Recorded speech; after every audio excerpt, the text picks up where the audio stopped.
How to use break and continue in Java loops. Want to know how to skip or stop inside a loop or use a break and continue? Well, no worries. In this video, I'm going to show you how you can do it. It's super simple and it's a short code and it's under a minute, so let's get straight to it. In Java, we use continue to skip one iteration and break to stop the loop entirely. In this example, we looped from 1 to 5 when I is 3. So it continues to skip to the print. So we have created a loop that is for loop, and once it reaches 5, it skips the print. So once it reaches 5, it break exits the loop. So only 1, 2 and 4 get printed. Break is super useful to exit early when a condition is met.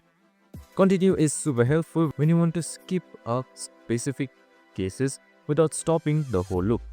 And that's it. If it did, make sure to like, subscribe and tune in with us for more of these videos. See you in the next one.